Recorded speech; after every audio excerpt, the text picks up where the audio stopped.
Arratsaldeon eta ongi etorri magazinera. Gaurkoan platoan gurekin izango ditugu alde batetik Edoi Etxarte idazlea eta bestalde Kirabe Aumont Nafarroako Unibertsitate Publiko Euskara taldeko kidea. Baina orain az gaitezen betiko edukiekin. Gaur 2022ko martxoaren 24a da, ikus ditzagun zeintzuk diren gaurko efemerideak. Gaur bezalako egun batean, baina 1882. Urtean, Robert Kochek Mycobacterium tuberculosis aurkitu zuen tuberkulosia sortzen duen bakterioa. Urte batzuk beranduago 1887an, Wilhelm Reich, psikoanalista eta idazle austriarra jaio zen. Egun berean, baina 1951. Urtean, Tommy Hilfiger moda diseinatzaile estatubatuarra jaio zen. Bukatzeko gaur bezalako egun batean, baina 1916. Urtean, Sussex ontzi frantsesa Folkestonetik atera zen eguerdiko ordu bat eta laurdenetan, 2 ordu geroago urpeko alemaniar batek ondoratu zuen eta 81 pertsona hil ziren. Eta orain ikus ditzagun gaurko albistetako lerroburuak.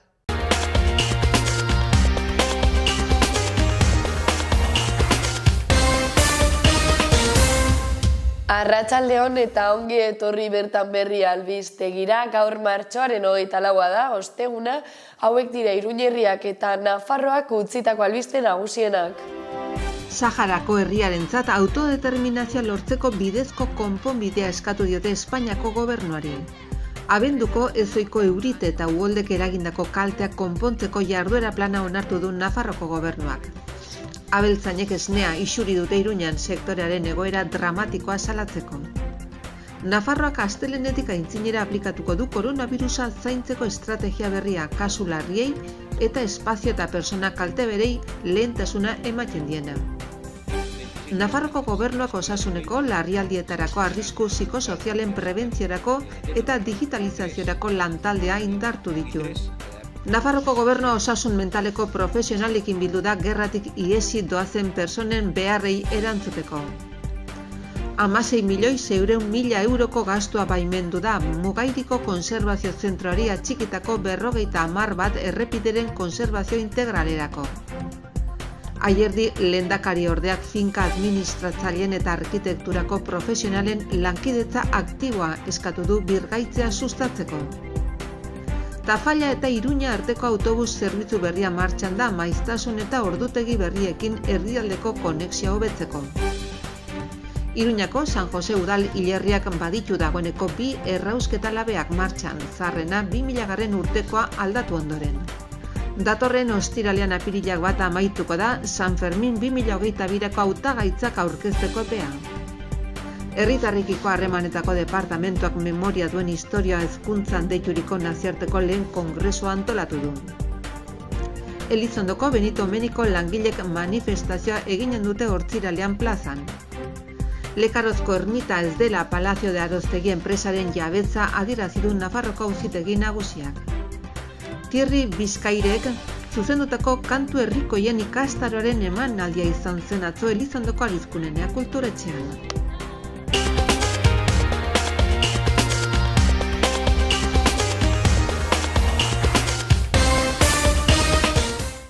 Pasa gaitezen asteburu honetako agenda errepasatzera. Gaur martxoaren 24a osteguna, arratsaldeko 6etan 3 urak Ipuin kontalaria Zibibox kondestablen Jose Mari Carrereren eskutik. Beranduago arratsaldeko 7etan bertso saioa Monton Tabernan, Joanes Ilarregi, Imanol Ziulaga, Ekine Zapiain, Liberrenteria, Peio Ardaiz eta Aizea Aranaren eskutik. Eta arratsaldeko 7:30etan Gorputz antzerkia eta komedia Karrikiri elkartean Xabier Artiedaren eskutik. Martxoaren 25ean ostirala korrika festa ospatuko da arratsalde osoan zehar Iruñeko leku ezberdinetan. 5 laurden gutxitan Amaiurrik Astolan, 5:30etan Errekoletak plazan, arratsaldeko 6etan Sanduzelaiko Gortariko plazan eta arratsaldeko 7etan Donibaneko Azuelo plazan. Bestalde, arratsaldeko 5:30etan Aroa eta Mirariak magia saioa Asier Kidamen eskutik Txantreako salestarretan. Arratsaldeko 7:00 soinujolearen semearen filmaren proiekzioa eta solasaldia Fernando Bernuesen eskutik Golen Yamaguchin. Beranduago 7:30 olerki eta musika errezitaldia Jokin Irigoyenen omenez Berriozarreko zulo alaien. Ordu berdina, baina zaldiko maldikon musikartzela liburuaren aurkezpena egingo da. Arratsaldeko 8:00 Ziudadela Notxoren kontzertua eskainiko da, eta ostiralarekin bukatzeko arratsaldeko 8:30 geltokin gastroshowa eta afaria. Martxoaren 26an goizeko 10:00 Antsoaingo antzokian beharrezkoak dira etxerako lanak hitzaldia eskainiko du David Castillok. Horretaz gain, korrika festa egingo da goizeko 10:30 Herripagainako karpan eta eguerdiko 12:00 Berriozarreko Eguzki plazan. Bestalde arratsaldeko 6:30 Elurrezko Panpina antzerkia eskainiko da Zibipox Mendillorrin. Eta larunbatarekin bukatzeko Txandreako Akelarre tabernan Sega Sound Killers musika taldeak kontzertua eskainiko du gaueko 9:00 aurrera. Aztertu ditzagun gaurko egunkarien azalak. Diario de Noticiasekin hasiko gara. Lerroburu nagusienak dioenez, Covidaren kontrola astelehenean sartuko da fase berri batean eta 40 aldiak ezabatuko ditu. Eta honen harira beherago egunkariak gorriz azpimarratu du apirilaren batean kirol esparruetan jan eta edan ahal izango dela. Ondoko lerroburuak dioenez, energiaren prezioak mugatzea proposatu du Bruselasek. Eta horretaz gain egunkariak jakinarazi du euskarazko irakaskuntzak 1480 eskaera jaso dituela 3 urtetan 175 sare publikoan. Beherago egunkariak horiz azpimarratu du abeltzaineko hartarazi dutela ustiategien jarraipena arriskuan dagoela. Eta honen azpian argazki batek lagunduta horrela dio hurrengo lerroburuak, Saharari laguntza. Bestalde, NATOk 4 bataioi zabalduko dituela Europako ekialdean jakinarazi du Diario de Noticiasek.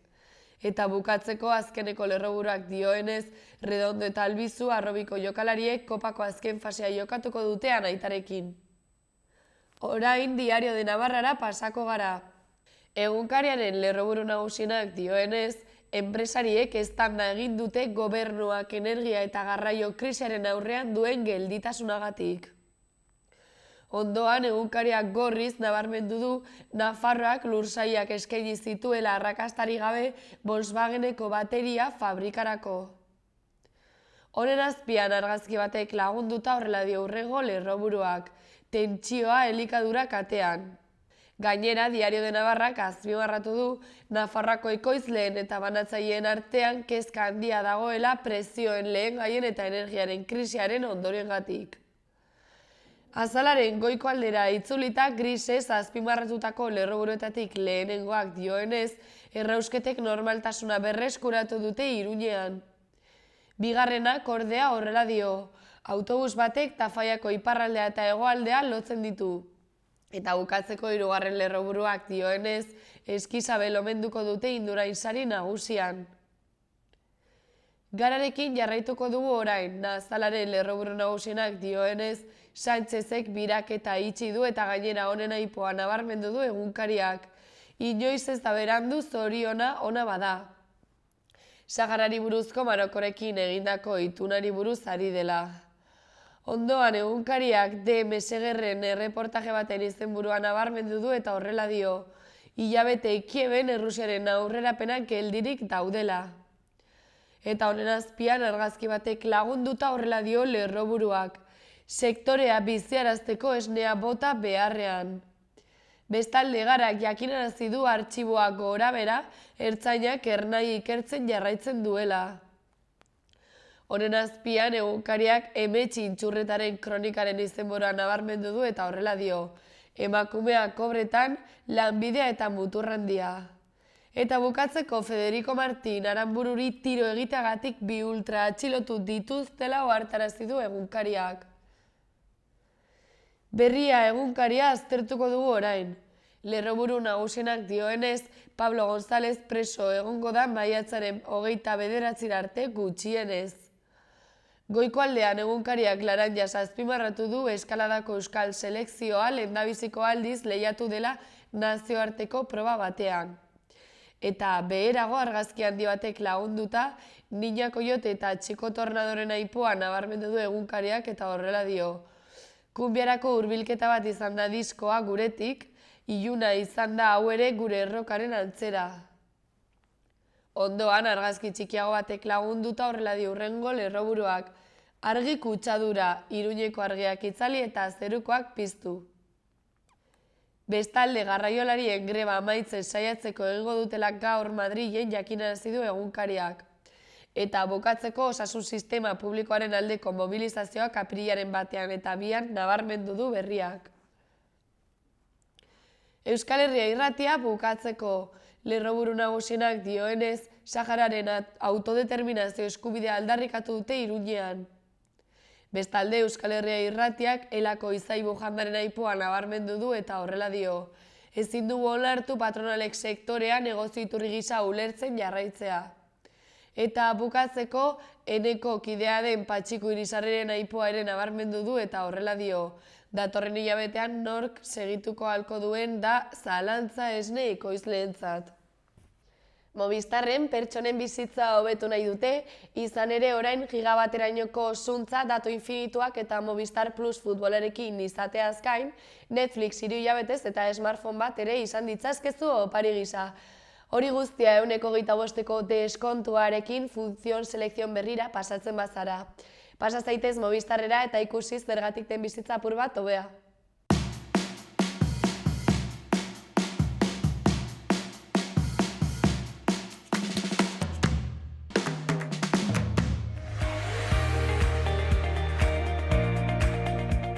Ikus dezagun orain gaurko eta biharko eguraldiaren iragarpena.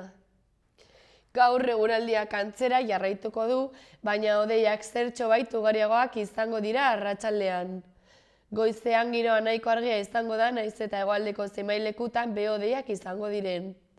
Egunak aurrera egin ahala hegoaldetik hodeiak sartuko dira eta baliteke gauean euri pixka bat egitea bereziki barnealdean. Temperatura maksimoetan ez da aldaketa nabarmenik espero, hego-ekialdeko haizea ibiliko da Araba hegoaldean eta Ebro ibarrean zakar. Eta ostiralean hasieran hodei ugari izango ditugu barnealdeko eskualdeetan eta kostaldean gutxiago. Arratsaldean giroak argitzen egingo du eta orokorrean erdi mailako hodeiak eta goi-hodeiak gailenduko dira.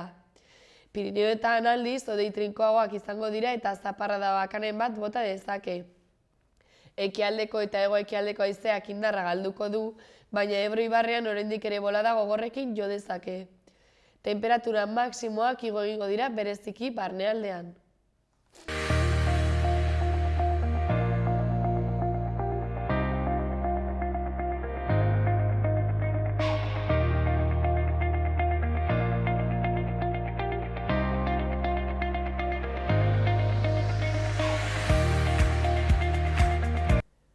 Gaurkoan Edoi Etxarte sortaldekoak poesia liburuaren idazlea etorri zaigu platora gurekin hitz egitera. Kaixo, Edoi. Kaixo. Zer moduz ongi? Ongi, oso ongi. Bueno, konta iguzu pixka bat aipatu bezala, sortaldekoak poesia liburua idatzi duzu. Zer aldi guztu esan edo kontatu liburuari buruz espoilerrak edo egin gabe? Bueno, honezkero 5 hilabete liburua argitaratu genuenetik, eta, bueno, gauza asko gertatu dira, honezkero jende askok irakurri duelako, ez? Eta, esango nuke, funtsean, hasieran zegoen horrek bizitza hartu badu ere, hasieran zegoena dela hemen dagoena alegia 74 poema, 4 partetan banatuta, eta bueno, nolabait esatearren 3-4 hildo lantzen dira bereziki liburuan zehar, hildoetako batek harremana dauka genealogiarekin, ez? Nondik datorren, ez? Zer garen hori guzti hori. Beste hildoetako batek zerikusia du gure bizitzako distantzia minimoetan gertatzen den horrekin, ez?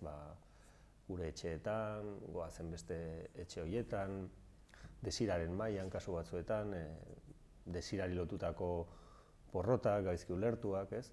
Eta bueno, gero badira baita ere, bestelako hildo igual ohikoago batzuk, aurreko liburuetan eta agertu direnak, zerikusia dutenak, zer dakinik, kalea edo mundua, horrekin, ez? Eta hori litzateke funtsean sortaldekoak hasieratik gaur egunera, ez? Eta aipatu iguzu ze gai lantzen dituzun liburuan, zergatik erabakitzen duzu horri buruz idaztea edo nola sortzen da liburu hau idazteko ideia hori? Bueno, hau da, argitaratu dudan 3. Poema liburua, gainera lehenengo elkarrizketatik esan nuen bezala nire ideia da, hau izatea argitaratuko dudan azken aurreko liburua, azken aurreko poema liburua, eta buruan beti izan dudana izan da, liburu berri bakoitzean ahots berri bat sortzea. Alegia, Suzko Lilia argitaratu genuenean, 2008an, surrealismoaren bidetik jo genuen, gure sistema operatibo gehiena nahiko frantsesa zen, 20-30ko hamarkadakoa, 20. mendekoa. Bigarren poema liburu argitaratzean, Simplistak, gure sistema operatiboa gehiago izan zen, ez bakarri baina alemana funtsean, Bertolt Brecht, eta espresionismoetan hasi eta garatzen den antzerkiari nahiko lotutako poesia bat izan zen, esplizitoagoa nahi baldin bada politikan, partidistagoa, eta 2012 hartatik 2021erako urte horietan guztietan, garbi nuen, poema liburu berri bat egiten manuen, hori izango zela ahots berri batekin. Eta horretarako aurkitu behar duzu ahots bat, eta gainera, naiz eta ulertzen den ahots guztiak eraikiak direla, sentitu behar duzu halako kidetasun bat, Sentitu behar duzu, zuk kontatuko zenituzken gauzek tokia izan dezaketela, Eta orduan, bide horretan nik saiakera bat baino gehiago egin nuen, saiakera horietako askotan gainera ez nintzen iristen, ez nuen lortzen beste zerbait egitea, alegia ateratzen zitzaizkidan nolabait esatearren lehenengo 2 liburuetan zeuden poemen antzekoak edo behintzat tokiak beti horiek ziren, Eta halako batean hasi nintzen konturatzen hor bazegoela edo nik behintzat hala ikusi nuela hildo bat, 19. mendearen hasieran, Estatu Batuetan, Emily Dickinsonek hasten duena, naturak toki handia daukan poesia bat, mistikak ere tokia daukan poesia bat, nolabait esatearren gainera sarritan ahotsaren halako bakardade bat dago, eta iruditu zitzaidan 19. mendearen hasieran zegoen hori, 20. mendearen hasieran, Edna Vincent Saint Millay poetak ere, nik beste motibo batzuengatik ezagutu nuen arren, ni Edna Vincent Saint Millayren gana, gero jabetu naiz oso poeta ezaguna dela, baina iritsi nintzen Sako eta Bantzetiren kontrako epaiketan berak idatzi zuen, Massachusettsen gertatzen ari zen horren inguruan, baina gero konturatu nintzen berak ere, naiz eta Emily Dickinsonek ez bezala, Emily Dickinson oso landa eremuko poeta bat da, Edna Vincent Saint Millayk hartzen zuela iaia hiria bera ere naturaren parte gisa, alegia faunak eta florak tokia zuen, baina eszenatoki horiek urbanoa ziren, Eta aurrera, iritsi nintzen, gaur egungo segurazki poeta ezagunenak izan daitezkeen batzuen gana, batetik Sharon Olds, dela berez guztietan gertuen sentitu dudana, eta Louis Gluck, gainera Nobel saria eman ziotena 2008ko udazkenean, Orduan, hori neukan, horren aldamenean banituen noski ahots horri, besa, kasu batzuetan eustorma edo batzuetan funtzionatzen zutela ubide bezala, esaterako Ingeborg Bachmann, eta baita ere, urte batzu lehenago nahiko bazterrean ikusten dituen Bertolt Brechten zenbait poema. Zerikusia zutena baita ere, etxeko kontuekin, harremanekin, bakardadearekin, nor bere bizitzari atzera begiratzearekin. eta bide horretan iritsi nintzen sortaldekoak izango zen horretara, ez? Eta da, nola kontatu, eta kasu honetan, nola kontatu erabakitzeko bukatzen duzu gai batzuei buruz hitz egiten, beste batzuei buruz hitz egin beharrean, ez? Eta aipatu diguzu, hori, 3. poesia liburu hau, zuk nahitzen novela pixkat ezberdina izatea, ez? Beste ahots batekin aipatu duzu, baina aldi berean esan diguzu, pea jarri diozula ez poesiari modu batean esateko. Izan ere esan duzu, azken aurreko poesia liburua izango dela, zergatik? Bueno, alde batetik,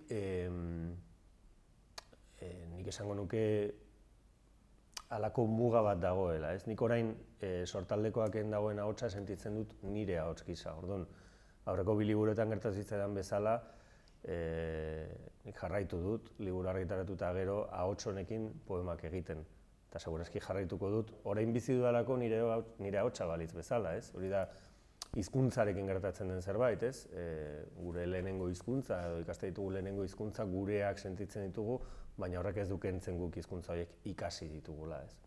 Orduan, batetik, kostako zait, ahots hau gainetik entzea, eta gero, bueno, ez dakit nola esan, poesia nik asko irakurtzen dut, baina gauza da irakurtzea eta beste bat da, irakurtzen duzunean, hor entzuten dituzun ahots horietan zu zeu eroso sentitzea, ez? Orduan, bueno, lana izango dut, ez dakit izango diren 5, 10, 20 urte, ez, aurkitu arte beste ahots bat, esate duzuna, beira, hemen bada zerbait, ez, eta goazen saiatzera, ez, ahots horren bidez, gauza kontatzen, ez. Eta bestalde doi, sortaldekoak liburua idazteko prozesua nolakoa izan da? Eta, noiz hasi zinen idazten eta pixka bat? Bueno, sortaldekoak izan dira puntu desberdinak. Besteak beste, egia da, argitaratu baino 14-15 hilabetetik hor sartzen dela azelerazio prozesu bat, ez?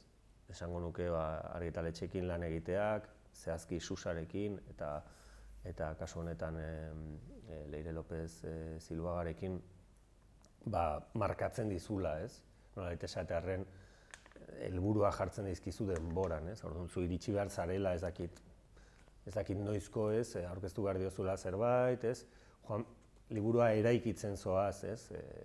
Behintzat poema liburu baten kasuan, ez? Eta ikusten duzu, falta zaizkizula 20, ala badituzula ez dakit, 15 poema, igual ideia badagona, baina berri idatzi behar den. Orduan, bueno, nik esango nuke, nik behin ahotsa aurkituta, gutxi gora berako entregadata bat buruan, azken parte hori 14 hilabeteko izan da. Horrek ez dukentzen hemen badirela zirriborro mailan, baina inkluso lehenengo poema liburuaren aurretik idatzitako ideiak, eta badira baita ere, iaia inprentara joan aurretik egin diren, azken momentuan egin diren poemak, ez. Oso ongi. Eta zer egin zaizu zaien edo errezen prozesu honetan edo zer da gehien disfrutatu duzuna edo orokorrean disfrutatzen duzuna poesia idazterakoan? Bueno, niretzat gauza berri asko egon dira. Esan edut, hau da, argitaratu da 3. poema liburua, eta horrela, esango nuke egile gisa edo argitaratzen dudan 5. Baina esango nuke lehenengo liburu argitaratu nuenetik inoiz ez dudala hainbeste elementu berri izan. Alegia, alde batetik egon gara poema liburu hau egiten, eta poema liburuari buelta asko eman dizkiogu, maila diferentetan. Poema liburuari lotuta adibidez Azalaren lanketa izan da Alain Urrutiarekin denbora hartu digun zerbait. Gero aldi berean egon gara ikusentzunezko proiektu bat egiten liburuari lotua aldi berean. Hau ez dakit oso ongi zergatik, baina hala erabaki nuen eta horri liburuari asko lagundu dio.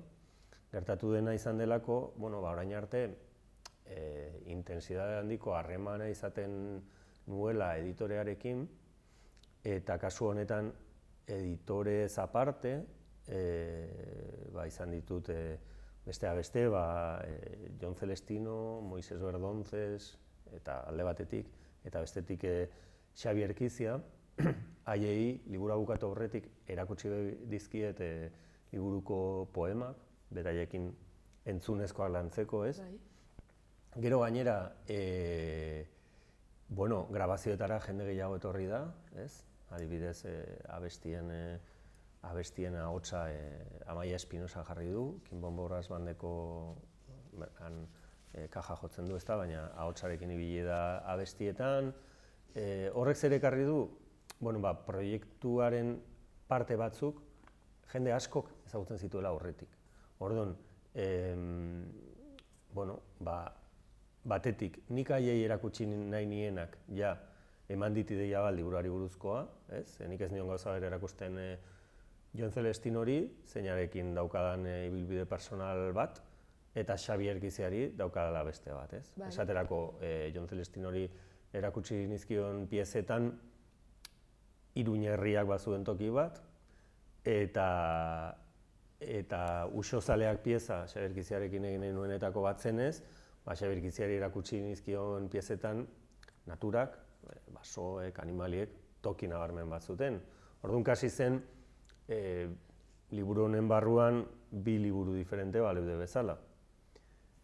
Gero, horretaz gain, nik uste dut eduki dudala zorte handi bat, 2008 batean egon zelako halako estanda kultural bat Iruña herrian nahiko nabarmena, Euskal Herri mailan horrela nabaritu den dardara bat, ez?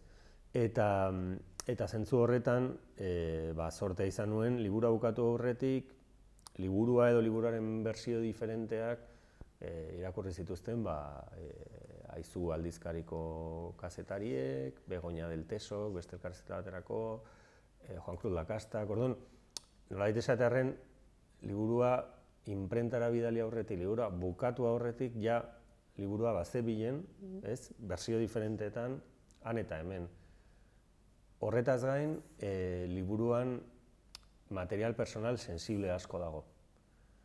Eta nik nahi nien, erakutsi, kontsultatu, hemen aipatzen diren pertsonei, ez? Hitz egiten delako heriotzari buruz, hitz egiten da egoera lazgarriei buruz.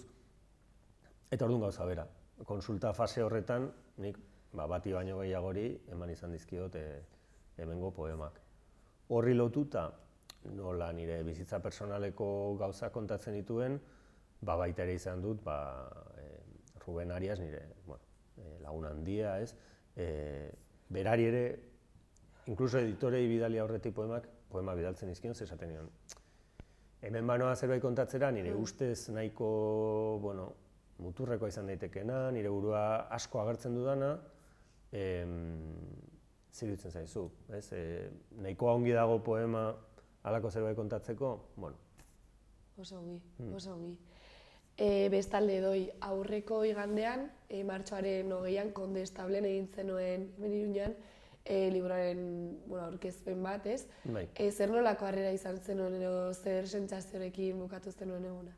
Lehengoan Amaia Espinosa galdetzen zidan, ia oraindik banuen biharamun emozionala, eta bai, egia esan niretzat, oso, ez dakit nola esan, espero ez dituzun gauza eder horiek, ez?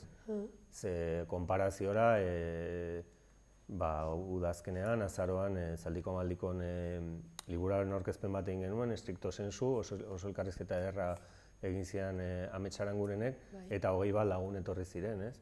Eta joan den igandean Iruñan, baina baita Bilbon ostiralean, Iruñekoan Amaiak, udal langileak, 150 lagun kontatu zituen, ez? Esan edut, niretzat gainditzen du erabat, nik orain arte liburuekin eduki dudan esperientzia hori, ez? Eta, hainbesterako, ez dakit, hain beteta gelditu ginen, gure buruari galdetzen digula ez ote dugun halako besteren bat egin behar, ze azken batean, 9 lagun igo ginen holtzara, eta Eta esan nahi dut, jendeak esan zigunagatik, ezakite ederra izan zela, eta bai. Oso ongi. Eta, bueno, zu edoi bazara idazlea, baina itzultzailea eta musikoare bai ez. Orduan, pixkat, zure etorkizun profesionalari begira, nola ikusten duzu zure burua ez dakit adibidez hemendik 5-10 urtera? Bueno, nire esan, nire ogi bidea momentu honetan, ez dakit, adar bat baino gehiago du ez, baina langile kooperatiba batean egiten dut lan, ez, Katakraken, kale nagusian dagoen zentroan, ez, liburu denda, kantina eta areto eta argitaletxean. Eta egia esan, bueno, ez dakit, etorkizuna gero eta ziurgabeagoa den arren, nik beti esan izan dio nire buruari eta ingurukoei gustatuko litzaidakela han jubilatzea, ez. Asko falta da. Baina, bueno, aldi berean egia da ere, bestelako, ez dakit, grinak eta kezka dauzkadala, eta zentzu horretan, ez dakit, literatura egiteak, literatura ekoizteak asko eman didala, ez. Oso ongi. Bueno, elkarrizketa bukatzen joan behar gara, edo orduan zeo zer gehiago gehitu nahi baldin baduzu, berriro ere zure txanda. Bai, bueno, besteak beste lehen zeharka aipatu ditute ikus-entzunezkoak, ez, eta entzunezkoi buruz aritu naiz. Urritik aritu gara ikus-entzunezko horiek sareetan zabaltzen, ez. Piezetako 2 arriguriko lagunekin eginak, ez, 16 milimetrotan Iruñerrian grabatu genituenak abuztuan eta urritik aurrera egon direnak ikusgai, eta beste piezak Xabier Apestegirekin eginak orain arte. Bueno, martxoak 25-etik maiatzaren hasierara ikusgai egongo dira, baina gainera sarean dauden, baina kalitate puskaz hobean, Uharteko arte zentroan, egingo den erakusketa kolektibo batean, 7 artista diferenten lanekin batera, eta, bueno, lehengoan egon nintzenan Txubirekin, langilearekin, eta, bueno, bastante impresionantea da, oso pareta handian ikusiko da hori proiektatua, eta entzuteko aukerarekin orain arte egin ditugunak, baina gainera bidean dauzkagu beste 3 pieza horietakoren bat entzun zuten ostiralean Bilbon eta igandean Iruñan egon zirenek, eta joango gara oraindik askatzen, bai. Oso ongi. Honekin bukatutzat ematut elkarrizketa edoi, eskerrik asko etortzagatik eta kontatu diguzun guztiaragatik ere bai. Mi esker, Julen. Bai, gero arte. Agur.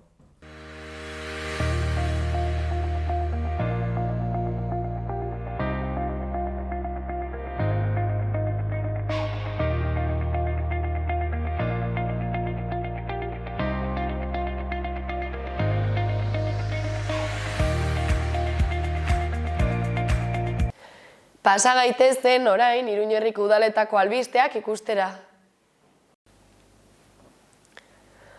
Uharteko udalak Oihana sarien egitasmoa martxan jarri du berriz, aurtengoan ere 2 diziplina izango ditu, narrazio laburra eta komikia.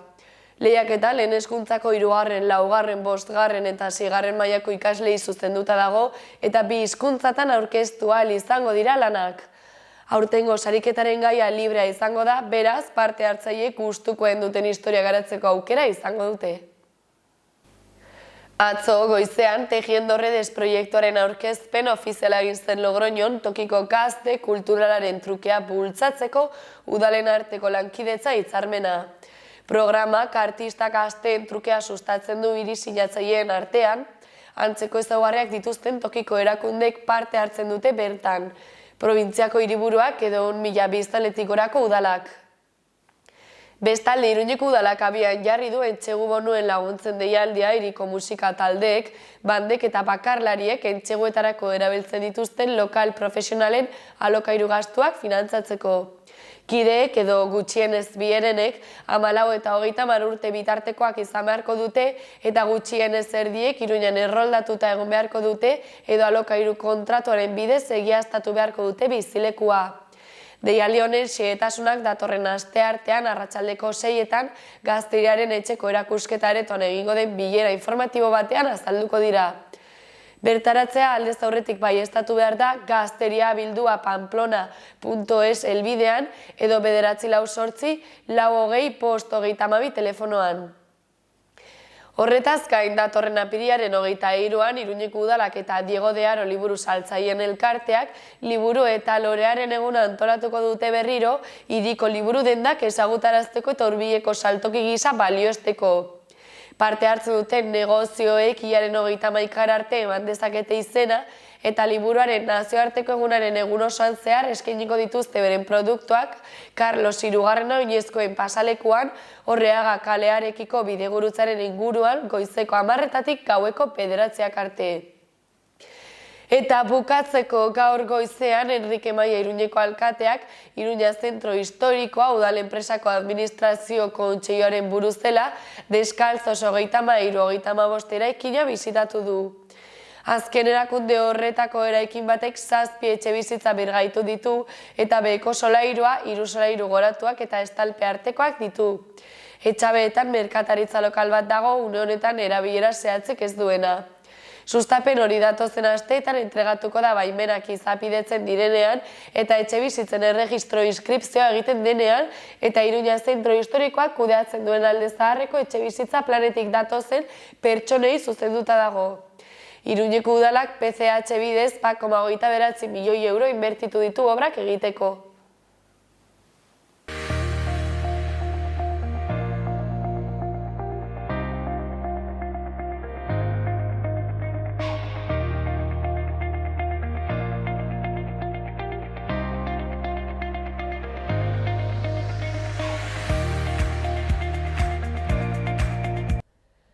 Gaurkoan, Kira Beaumont, NUP Euskeraz, Nafarroako Unibertsitate Publikoko Euskera taldeko kidea dena, etorri zaigu gurekin hitz egitera. Zer moduz, Kira? Oso ondo, eta zu? Ongi ere bai, hementxe. Bueno, konta iguzu, NUPen Euskarak dituen hutsuneak bilduko ditu hizkuntza eskubideen behatokiak zuekin batera. Zergatik? Elkarlanean proiektua abiaraziko dugu, izan ere zerbitzuak erderaz jaso behar dira. Euskarazko eskaintzarik ez dago horretarako, eta orduan horla perfil horietako langileak lortu nahi ditugu zerbitzuak euskaraz jaso ahal izateko. Zergatik uste duzu dagoela euskera falta hori, ez hutsune hori adibidez Nafarroako Unibertsitate Publikoan? Ez zaio garrantzirik eman orain arte, hainbat euskara plan egin dira, baina zerbitzuetarako ez da ezer martxan jarri. Beraz, esan bezala ikasleek liburutegian, kafetegian, horlako eremuetan erderaz mintzo behar dira. Eta horregatik abiarazi duzue kanpaina bat, ezin dugu lelopean ez marka duena. Nola sortzen da kanpaina, nola sortzen da ideia edo zen momentutan ikusten duzue hau egiteko beharrak ira? Euskararen kanpaldian lehen aldiz harreman eduki genuen hizkuntza eskubideen behatokiarekin, eta orduan proiektua proposatu ziguten, eta honela ikasleen bizipenak bilduko ditugu, eta kexa kanpaina aurrera eramango dugu. Nik uste nahiko ondo funtzionatuko duela, alde batetik badaukagulako marko legal hori ez, hizkuntza eskubideen behatokia, eta bestetik NUP Euskarazen bidez, ikasleak gurekin harremanetan jarri daitezke. Eta orain arte, zuen artean hitz egin da eta ze behar mota somatu dituzu pixkat kontatu iguzu ez, ze zerbitzuk ez dauden euskeraz, zuen artean zer hitz egin duzu edo zer antzeman duzu beste ikasleekin ere bai adibidez? Batez ere, aipatu bezala karrerak, baina hori alde batera utziko dugu, zerbitzuei dagokienez, kafetegian erderaz hitz egin behar da, administrazioan, liburutegian, unibertsitatean ezin da euskaraz bizi, hori da arazoa. Eta jendeak eskatzen du zerbitzu hori zuen artean hitz egiten duzuenean, jendeak behar du eta nahi du hori euskeraz hori bermatu izatea. Bai, nik uste ikasle askok uste dutela ezin dela aurrera eraman proiektu hau, eskaintza eta eskariaren araberako zerbait delako. Baina gu ez gaude ados, izan ere eskubide bat da. Eta hori kontuan izan behar dute ikaslek, haien eskubidea da. Bestalde, behatokiarekin lan egite horrek, nola eramaten ari zarete antolakuntza edo nola ari zarete behatokiarekin lanean kontegu zu pixkatez, hasi zenetik, proposamena jaso zenutenetik, orain arte. Hainbat pankartetan QR kode bat jarri dugu, eta horren bidez sakelekoan idatzi dezakezu zure esperientzia, nahiko laburra izan behar da. Horla, formatu horretan idazten duzu zure kexa, zure bizipena, eta orduan hizkuntza eskubideen behatokiari bidaltzen diogu. Eta haiek jakingo dute marko legalaren adibidez, marko legalaren arabera hori aurrera eraman daiteken edo ez, euskaraz. Eta, Kira, nola egiten ari zarete kanpaina hau jendeak ezagutzea eta gero ekintza motak egingo dituzue? Modu ezberdinetan zabaltzen ari gara. Alde batetik sare sozialetan, bestetik kontaktu pertsonalarekin, gure ikasle euskaldun ezagunekin hizketan, eta gainera agian kafetegian kaxa bat jarriko dugu, edozein modutan kexak guri heltzea nahi dugu. Orduan hori, modu desberdinetara irekia egongo da. Eta jarri duzue peren bat ekintza hau egin ahal izateko, esan nahi dut, dagoeneko hasi zarete honekin eta noiz arte iraungo du? Zenbait aste gehiago iraungo du, baina hori, ahalik eta lehen jasotzea ona da, horrela gero eta gehiago prestatu dezakegu kanpaina hau. Eta orain arte, nolako harrera izan du kanpainak edo parte hartzea nolakoa izan da? Momentuz nahiko ona, kexa desberdinak jaso ditugu. Jende asko karrerari buruz kexatzen ari dira, eta hori garrantzitsua da, baina hori gurekin hitz egitea hobe, ze hori da gure asmorik garrantzitsuena. Baina kanpaina hau batez ere zerbitzuen inguruan da. Esan bezala ikasleek uste dutelako egoera onartu behar dela eta erderaz baldin bade zerbitzuak hala izan behar dela, baina guk uste dugu ezetz. Guk uste zerbitzu horiek euskaraz jarri daitezkela eta gaina jarri behar direla. Eta, orain galetuko dizut ere bai gradu ezberdinen inguruan, euskara ez dagoenak eta, baina nire galdera da, jasotzen duzuenean zuek informazio guzti hau ez, eta ikasleen kexak edo nahiak, gero behatokiak edo zuek edo elkarlanean ez dakit zer egingo duzu edo nola emango diozue jarraipena? Oraintxe bertan azken euskara planaren inguruko erantzuna prestatzen ari gara, aipatu bezala ez delako eskubidetzat hartzen euskaraz karrerak zerbitzuak jaso ahal izatea. Orduan horren inguruan ez dirudi, baina marko legalaren arabera jaso beharko genuke, kasu askotan. Orduan horrela egiten dugu lana. Bizipenak jaso, hitz egin eta marko legalaren arabera kexa formala egin. Eta zuk Kira uste duzu lortuko duzuela hau aldatzea, marko legalei buruz ari zara, eskubide bezala aitortzen omen da, ez? Orduan zuk uste lortuko duzuela azkenean zuen helburua? Nik uste dut baietz, nahiko baikorra naiz honen inguruan, ze ikasleak kexatzen badira azkenean helburua aurrera eraman behar da. Ikasleen zeregina bezala ikusten dut, bete beharra. Eta zuretzako zenbateko garrantzia dauka behatokiarekin lan egiteak, hau da, haien laguntza beharrezkoa ikusten duzu egoera honetan? Nik bai. Errealitatea nolakoa den azaldu digute. Nik uste dut gure borroka termino legaletara eraman dutela. Eta horregatik garrantzitsua ikusten dut. Bai. Nola ikusiko zenuke adibidez egoera berdina behatokiaren laguntzari gabe? Garrantzitsua izan arren horrelako borroka bat, ez? Nahiz eta ez izan marko legalik, nik uste formalizatu dutela. Orduan, nik uste dut asko zobe funtzionatzen ari duela orain laguntza hori jasotzen dugula. Eta zer espero duzu gertatuko dela hurrengo asteetan edo hilabeteetan zehar honen inguruan? Ikasleen parte hartzearen araberakoa da, baina nik uste dut unibertsitatea konturatuko dela larrialdi baten aurrean gaudela, zerbitzuei dagokienez. Eta aipatu duzu momentuz itxaropenak dituzula ez da, orduan Uste duzu hilabete hauetan zehar egoera aldatuko dela eta? Bai, nik uste baietz. Eta ez bada orain hurrengo urtetan zehar, baina hori esan bezala ikaslek parte hartzea premiazkoa eta hori arazoa ezagutzera ematea. Eta momentuz horrela izaten ari da? Bai. Oso ongi. Eta bestalde, aipatu duzu kanpaina hau zentratzen dela pixka bat zerbitzuetan, ez? Baina zer gertatzen da, aipatu duzunaren arabera, zer gertatzen ari da beste graduekin, ez dakit azaldu diguzun pixka bat? Eskaintza eta eskariaren araberakoa denez arloa, karrera askotan euskararen eskaintza edo oso geldo aurrera egiten ari da, edo hainbat kasutan murriztu da, eta guzti orduan hor datza arazoa. Eta horregatik egin genuen euskararen kanpaldia, eta horregatik jarraituko dugu borrokan, ze karrerak euskaraz jartzea ez da lehentasun bat, nupentzat, eta hori aldatu nahi dugu. Eta zergatik uste duzu egoera hau ematen dela, ze arrazoi motak uste duzu daudela honen atzean, hori euskarazko hain gradu gutxi egoteko? Nire ustez, pixkat, sistema ekonomiko honetan, sistema kapitalistan ez delako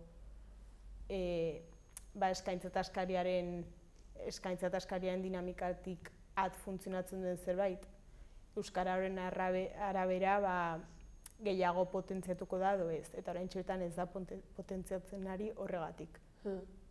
Eta uste duzu, badaudela ikasleak euskeraz gradu zehatz batzuk ikasi nahi dutela eta benetan aldatzen baldin bada egoera eskaria egongo dela?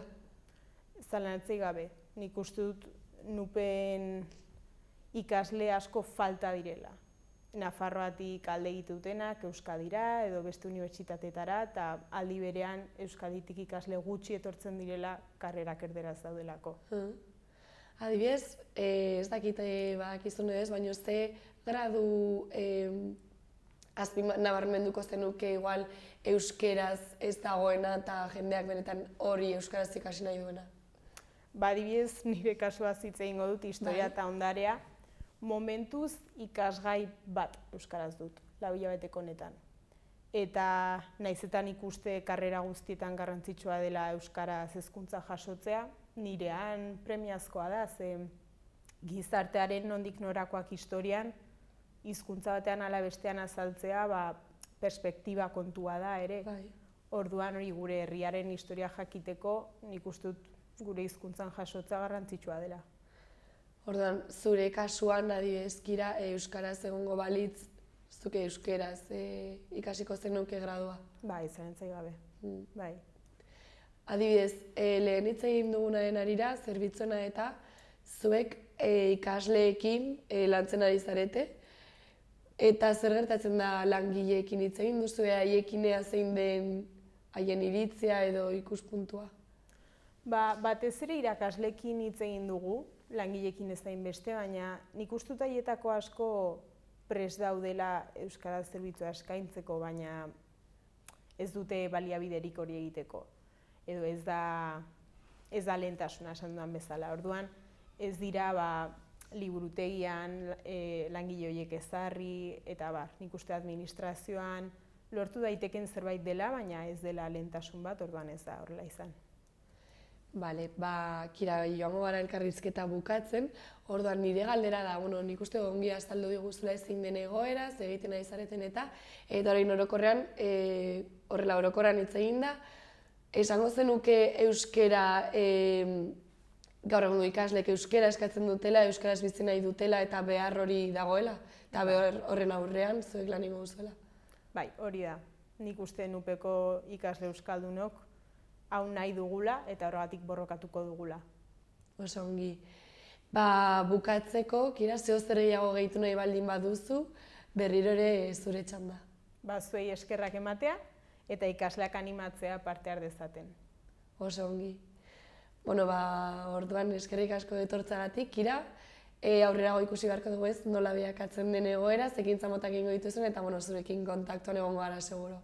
Eskerrik asko. Bai, zuri gara arte. Agur.